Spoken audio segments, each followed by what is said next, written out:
शरद पवार काही करोत किंवा न करोत, शांत बसोत किंवा आक्रमक होत, ते सतत प्रकाश झोतत असतात, प्रसिद्धी त्यांना मिळत असते.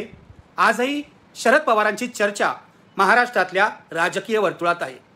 शरद पवार नेमकं काय करणार आहेत? ते अजित पवारांना जाऊन मिळणार आहेत का? राज ठाकरे म्हणतात त्याप्रमाणे शरद पवार आणि अजित पवार यांची मिलीभगत आहेत का? या विषयाची चर्चा तर अजित पवारांनी राष्ट्रवादी काँग्रेसमधून बाहेर पडून नवा गट स्थापन केला तेव्हापासूनच आहे.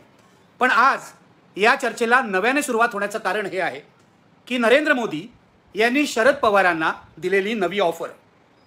मित्रहो, अजित पवार भाजपसोबत आले. 40हून जास्त आमदार आज त्यांच्यासोबत आहेत असं सांगितलं जातं. परवाच राष्ट्रवादीच्या आपल्या गटाच्या आमदारांना अजित पवारांनी 25-25 कोटी रुपये विकास कामांसाठी वाटले.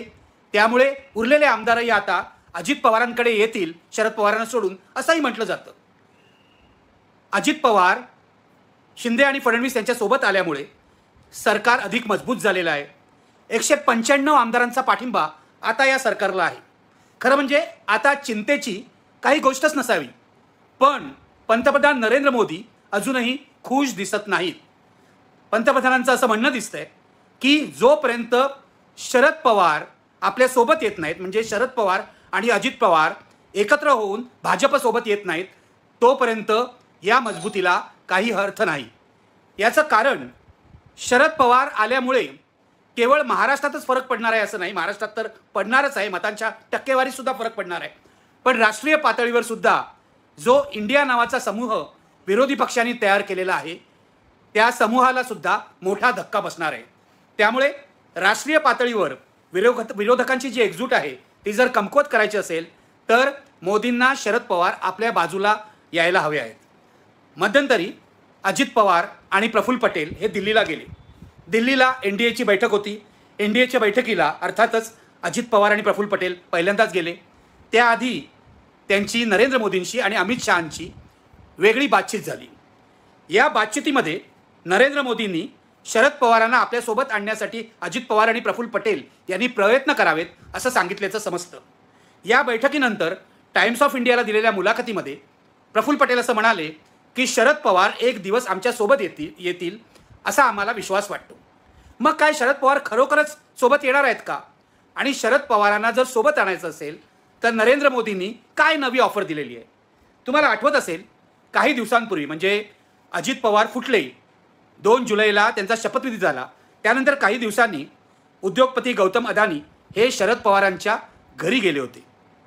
शरद पवारांच्या घरी आणखी कोण होते हे अजून खात्रीलायक समजलेलं नाही. पण काही लोक असं म्हणतात की तिथे जयंत पाटील आणि जितेंद्र आव्हाड सुद्धा होते. पण काही जण म्हणतात की या दोघांबरोबर शरद पवार गौतम अडानींना भेटतील याची शक्यता नाही. पण गौतम अडानी शरद पवारांना भेटले हे सत्य आहे. गौतम अडानींनी शरद पवारांना अशी ऑफर दिली की तुम्ही सुद्धा अजितदादांसोबत या, भाजपसोबत या, आपण जयंत पाटीलना कॅबिनेट मिनिस्टर करू. त्यावेळी शरद पवारांनी ही ऑफर नाकारली असं प्रसिद्ध झालं होतं. पण आता नरेंद्र मोदींची जी नवी ऑफर आहे ती याच गौतम अदानींनी दिलेल्या जुन्या ऑफरवरच आधारित आहे. एक्सटेंडेड ऑफर आहे असं तुम्ही म्हणू शकता. याचं कारण या नव्या ऑफरमध्ये जयंत पाटील यांना कॅबिनेट मंत्रिपद देण्याचं तर आश्वासन आहेच, पण त्या पलीकडे जाऊन केंद्रातल्या मंत्रिमंडळात मोदी सरकारमध्ये 2 महत्त्वाची मंत्रिपदं राष्ट्रवादीला देण्यात येतील असंही आश्वासन आहे. आता हे 2 मंत्री कोण होणार? प्रफुल्ल पटेल यांना आधीपासूनच मंत्रिपदाची स्वप्न पडतायत. आपल्याला रेल्वे खातं मिळेल की आणखी काही अशी ती चर्चा आपल्या मित्रांशी खाजगीमध्ये करतायत असं कळतंय. पण प्रफुल्ल पटेल यांच्याबरोबरच जर शरद पवार भाजपसोबत आले तर सुप्रिया सुळेंना सुद्धा एखादं महत्त्वाचं मंत्रिपद देता येईल अशी ऑफर आता मोदींच्या गोटातून शरद पवारांना देण्यात आलेली आहे. आणि यासाठी खास प्रयत्न करण्याचे आदेश किंवा सूचना, तुम्ही काही म्हणा, मोदी आणि शहांकडून येतात तेव्हा आदेश असतात, सूचना नसतात, त्यामुळे आपण आदेशच म्हटलेलं बरं. तेव्हा असे आदेश अजित पवारांना आणि प्रफुल्ल पटेलांना मिळालेले आहेत. शरद पवारांचं मन कोणत्याही परिस्थितीत वळवा असं सांगण्यात आलेलं आहे. आणि तसं जर झालं, तुम्ही जर शरद पवारांचं मन वळवलं तर कदाचित अधिक जलद गतीने तुम्हाला मुख्यमंत्री करता येईल असं गाजरही दाखवण्यात आलंय असं सांगितलं जातं. अर्थात मुख्यमंत्री करता येईल हे अजित पवारांच्या गोटातली माणसं म्हणतायत. कदाचित त्यांना अजित पवार कधी एकदा मुख्यमंत्री होत आहेत असं झालं असावं. पण जर शरद पवार आपल्यासोबत आले तर तुम्हाला मुख्यमंत्री लवकर होता येईल असा निरोप अजित पवारांपर्यंत पोचला आहे असं सांगितलं जातं. आता प्रश्न असा आहे की शरद पवार काय करतील. या क्षणाला तरी शरद पवारांनी ही ऑफर स्वीकारलेली नाही हे लक्षात घ्या. 2019ला जेव्हा शिवसेनेनी भारतीय जनता पक्षाची साथ सोडली तेव्हा नरेंद्र मोदींनी शरद पवारांना भाजपबरोबर येण्याची ऑफर दिली होती. त्यावेळेला शरद पवारांनी ती ऑफर स्वीकारली नाही आणि महाराष्ट्रामध्ये स्वतः प्रयत्न करून उद्धव ठाकरे यांना स्वतःच्या सोबत काँग्रेस आणि राष्ट्रवादीच्या सोबत घेऊन महाविकास आघाडीचं सरकार आणलं. त्याही वेळेला नरेंद्र मोदींनी शरद पवारांना असं सांगितलं होतं की सुप्रिया सुळे यांची खासदार म्हणून कामगिरी खरोखरच प्रभावी आहे, त्यांना सरकारमध्ये सुद्धा सामील होता येईल, त्यांना राज्यकारभारामध्ये सुद्धा स्वतःचं योगदान देता येईल. असं म्हणतात की सुप्रिया सुळेंनी याचा अर्थ असा काढला की आपल्याला मंत्रिपद देण्याची ऑफर नरेंद्र मोदींनी दिली. भारतीय जनता पक्षाच्या गोटातल्या माणसांच्या म्हणण्यानुसार अशी ऑफर, थेट ऑफर नरेंद्र मोदींनी शरद पवारांना दिली नाही, पण त्यांनी असं सुचवलं की सुप्रिया सुळेंना सुद्धा राज्यकारभारामध्ये सामील होता येईल, म्हणजे मंत्रीच करता येईल. पण त्यावेळेला शरद पवारांनी अजिबात ती ऑफर स्वीकारली नाही. त्यानंतर काय घडलं आपल्याला माहिती आहे. पहाटे जाऊन अजित पवारांनी देवेंद्र फडणवीस यांच्याबरोबर शपथविधी केला आणि शरद पवारांच्या मनाप्रमाणे ते नसल्यामुळे अवघ्या 3 दिवसात ते सरकार कोसळलं. हा सगळा इतिहास आपल्याला माहिती आहे. पण त्यावेळची परिस्थिती आणि आत्ताची परिस्थिती वेगळी आहे. त्यावेळेला राष्ट्रवादी काँग्रेस एक होती, त्यांच्या सगळ्या आमदारांमध्ये एकजूट होती. अजित पवारांबरोबर जे आमदार गेले होते ते फार फार तर 15 ते 20 असतील असं सांगितलं जात होतं. आज फरक आहे की 40हून अधिक आमदार अजित पवारांसोबत आहेत. राष्ट्रवादी काँग्रेसचे 2 तुकडे नाही झाले आहेत. राष्ट्रवादी काँग्रेसच्या आमदारांच्या संख्येनुसार बहुसंख्य आमदार हे अजित पवारांबरोबर आहेत आणि शरद पवारांच्या निकटवर्तीयांच्या म्हणण्यानुसार फार फार तर 5 ते 6 आमदार आमच्यासोबत उरतील असं ते सांगतात. म्हणजे मोठा तबका, मोठा भाग राष्ट्रवादी काँग्रेसचा आमदारांचा, विधिमंडळ पक्षाचा हा अजित पवारांबरोबर गेलेला आहे. अजित पवार आता अधिक मजबूत झालेले आहेत, अधिक प्रबळ झालेले आहेत. सरकारमध्ये गेल्यामुळे, उपमुख्यमंत्री झाल्यामुळे, अर्थमंत्री झाल्यामुळे त्यांच्या हातात आता मोठी ताकद केंद्रित झाली आहे असं म्हणायला हरकत नाही. अशा परिस्थितीत अजित पवारांबरोबर येण्यातच शरद पवारांचा फायदा आहे असं शरद पवारांचे काही निकटवर्तीयही त्यांना समजवत आहेत. पण काही जण, रोहित पवार यांच्यासारखे काही जण या बाबतीत विरोधात आहेत. रोहित पवार हे आपण भाजप विरोधीच राजकारण केलं पाहिजे या मताचे आहेत. शरद पवारांचंही आत्तापर्यंत तेच मत आहे. पण शरद पवारांचं मत बदलेल का असं त्यांच्या निकटवर्तीयांना विचारलं तर ते हसतात आणि म्हणतात आता तरी बदलणार नाही. मी म्हटलं बदलू शकतं का, तर 2024च्या निवडणुकीपर्यंत तरी शरद पवार भाजपसोबत जाणार नाहीत अशी खात्री आम्हाला वाटते असं हे निकटवर्तीय सांगतात. ही शंका, हा संशय का निर्माण होतो याचं कारण असं आहे की शरद पवारांचं एकूण जे राजकारण आहे ते आता विश्वासार्ह राहिलेलं नाही किंवा पूर्वीही ते विश्वासार्ह नव्हतं. शरद पवार नेहमी जे बोलतात त्याच्या विरुद्ध वागतात असं सतत राजकीय वर्तुळामध्ये आणि पत्रकारांच्या वर्तुळामध्ये बोललं गेलेलं आहे. शरद पवारांविषयी हा संशय निर्माण होतो ते शरद पवारांच्या वागण्यामुळे. एका बाजूला शरद पवार नरेंद्र मोदींना विरोध करतात, दुसरीकडे तेच नरेंद्र मोदींनी टिळक पुरस्कार स्वीकारावा म्हणून त्यांना फोन करतात आणि त्या कार्यक्रमामध्ये प्रमुख पाहुणे होण्याचं सुद्धा मान्य करतात. 1 ऑगस्टला आता पुण्यामध्ये हा सोहळा होणार आहे. त्यावेळेला नरेंद्र मोदी येणार आहेत. मी पूर्वी तुम्हाला सांगितलेलं आहे. तिथे मुख्यमंत्री एकनाथ शिंदे, उपमुख्यमंत्री देवेंद्र फडणवीस आणि दुसरे उपमुख्यमंत्री अजित पवार तिघही हजर राहणार आहेत. त्याच व्यासपीठावर शरद पवार आहेत. मोदींनी शरद पवारांना ही नवी ऑफर दिलेली आहे. एका व्यासपीठावर शरद पवार येत आहेत. जरी शरद पवार कितीही म्हटलं की या कार्यक्रमाचा राजकारणाशी संबंध नाही तरी सुद्धा शरद पवारांनी तिथे जाणं टाळायला हवं होतं. पण शरद पवार असे कार्यक्रम टाळत नाहीत. व्यक्तिगत नातेसंबंध जपण्यासाठी असं ते म्हणतात, पण ते फक्त व्यक्तिगत नातेसंबंध असतात असं मला अनुभवाने वाटत नाही. त्यामध्ये राजकारण असतं, त्यामध्ये अर्थकारण असतं, त्यामध्ये इतरही बऱ्याच गोष्टी असतात. त्यामुळे नरेंद्र मोदींच्या कार्यक्रमाला 1 ऑगस्टला शरद पवार गेल्यावर ह्या बातम्या, या अफवा, या चर्चा, मोदींनी दिलेली ऑफर त्यांना मान्य आहे की नाही अधिक वाढणार आहे ते लक्षात घ्या. त्या कमी होणार नाही आहेत आणि याला कारण शरद पवारच आहेत. शरद पवारांनी अजून आणखी एका प्रश्नाचं उत्तर दिलेलं नाही आहे. तो प्रश्न त्यांना अजित पवारांनीच विचारलेला होता. अजित पवारांनी 2014, 2019 मध्ये, 2017 2021 म्हणजे 2014, 2017, 2019 आणि 2021 या 4 वेळा आम्ही भारतीय जनता पक्षाशी सत्तेमध्ये वाटेकरी होण्याबाबत चर्चा करत होतो असं आपल्या MET मधल्या भाषणामध्ये जाहीरपणे सांगितलंय. जर भारतीय जनता पक्षासोबत जायचं नव्हतं तर आम्हाला चर्चा करायला पाठवलंच कशाला? एकदा तर सगळ्या गोष्टी फायनल झाल्या होत्या.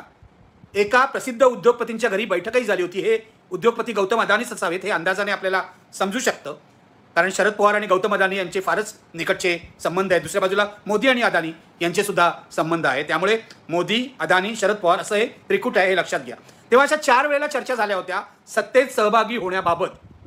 जर भाजपसोबत आपले वैचारिक मतभेद होते, आपल्याला बरोबर जायचं नव्हतं, तर या चर्चा केल्याच कशाला असा सवाल इतर कोणी नाही तर अजित पवारांनी शरद पवारांना विचारला. गमतीची गोष्ट म्हणजे शरद पवारांनी अजूनही या प्रश्नाचं उत्तर दिलेलं नाही. ते एका मुलाखतीत फक्त एवढंच म्हणाले आहेत, फार सविस्तर बोललेले नाहीत. त्यांनी प्रश्न झटकल्यासारखा केला आणि म्हणाले लोकशाहीमध्ये सर्वांशी चर्चा करावी लागते. चर्चा करावी लागते कोणत्या प्रश्नावर? जर तुम्हाला भारतीय जनता पक्षाची विचारसरणी मान्य नाही, त्यांच्याबरोबर जायचं नाही, तर सत्तेत सहभागी होण्याची चर्चा का करावी लागते हा प्रश्न सामान्य माणसाच्या मनात येईल. त्याचं उत्तर शरद पवारांनी दिलेलं नाही. लक्षात घ्या, 2014 पासून आजपर्यंत 9 वर्षात 4 वेळा अशा चर्चा झालेल्या आहेत. काही वेळा खाती ठरलेली आहेत, मंत्रिपदं ठरलेली आहेत. शेवटच्या क्षणी शरद पवारांनी नाही म्हटलेलं आहे, म्हणून अजित पवार आता चिडून बाहेर पडलेले आहेत असं त्यांनी स्वतःच सांगितलेलं आहे. शरद पवारांना याविषयी सविस्तर खुलासा करावा लागेल, कारण शरद पवार डबल गेम करतात, दुहेरी वागतात असा सर्वसामान्य माणसाचा समज आहे. आज जी नरेंद्र मोदींनी ऑफर दिलेली आहे ती सुद्धा या सगळ्या पार्श्वभूमीवर बघायला हवी. आधी गौतम अदानी शरद पवारांच्या घरी गेले या ऑफरमधला एक भाग घेऊन की आम्ही जयंत पाटलांना मंत्री करतो, कॅबिनेट मंत्री करतो असं सांगायला. ते शरद पवारांनी मान्य नाही केलं. मग ऑफर वाढवण्यात आली, 2 कॅबिनेट मंत्रीपदं प्रफुल्ल पटेल आणि सुप्रिया सुळे असंही सांगण्यात आलं. नंतर मग दोन्ही गट जे आहेत राष्ट्रवादी काँग्रेसचे, शरद पवार गट आणि अजित पवार गट यांच्या वागण्यामध्ये अचानक फरक झाला. म्हणजे कसं झालं बघा, जेव्हा ही फूट झाली 2 जुलैला, जेव्हा अजित पवारांनी तातडीने जाऊन शपथ घेतली आपल्या 8 सहकाऱ्यांसोबत, तेव्हा दोन्ही गट अत्यंत आक्रमक होते. 2 आणि 3 जुलैच्या पत्रकार परिषदा बघा, जे बातम्या आल्या त्या बघा, एकमेकावर दोघंही कठोर टीका करत होते. शरद पवारही असं म्हणत होते, मी आता महाराष्ट्रात फिरून पुन्हा पक्ष उभारणार आहे नव्या लोकांना बरोबर घेऊन. त्यानंतर दोघांच्या स्वतंत्र सभा झाल्या. अजित पवारांची सभा METला झाली, शरद पवारांची सभा यशवंतराव चव्हाण प्रतिष्ठानमध्ये झाली. तेव्हाही दोघं जण आक्रमक होते. दोघांनी एकमेकांवर टीका केली. शरद पवारांनी अजित पवारांवर कोणतीही वैयक्तिक टीका केली नाही. छगन भुजबळांना त्यांनी टोमणे मारले, पण छगन भुजबळ, त्यानंतर धनंजय मुंडे, प्रफुल्ल पटेल तर म्हणाले मी आत्मचरित्र लिहिलं तर बऱ्याच गोष्टी बाहेर येतील. आणि आता हेच प्रफुल्ल पटेल शरद पवारांनी पुन्हा यावाचे प्रयत्न करत आहेत. अशा प्रकारे दोघांनी एकमेकांवर हल्ला केला आणि त्यानंतर अचानक सगळं शांत झालं. आज शरद पवार बघा शांत आहेत. शरद पवार येवल्याला झालेल्या सभेनंतर बाहेरच दौऱ्यावर गेलेले नाही आहेत, त्यांनी सभाही घेतलेली नाही आहेत. त्यांनी असं म्हटलं होतं की मी प्रफुल्ल पटेल यांच्या मतदारसंघामध्ये, वळसे पाटील यांच्या मतदारसंघामध्ये आंबेगावला सभा घेणार आहेत. या दोन्ही सभा झालेल्या नाही आहेत, त्यांचा दौराही सुरू झालेला नाही. आता कारण असं दिलं जात आहे की पाऊस असल्यामुळे आणि त्यांच्या प्रकृतीची काळजी असल्यामुळे आता दौरा करायचा नाही असं ठरलंय. ठीक आहे, आम्हाला मान्य आहे, पण तुम्ही ज्या आक्रमकपणे बोलत होता त्या आक्रमकपणातून कसे बाहेर आलात? शांत कसे झालात? एकमेकावर टीका करणं का थांबवलं? आणि नुसतं शरद पवारांनी टीका करणं थांबवलं नाही, अजित पवारांच्या गटाने सुद्धा एकदम नमती भूमिका घेतली.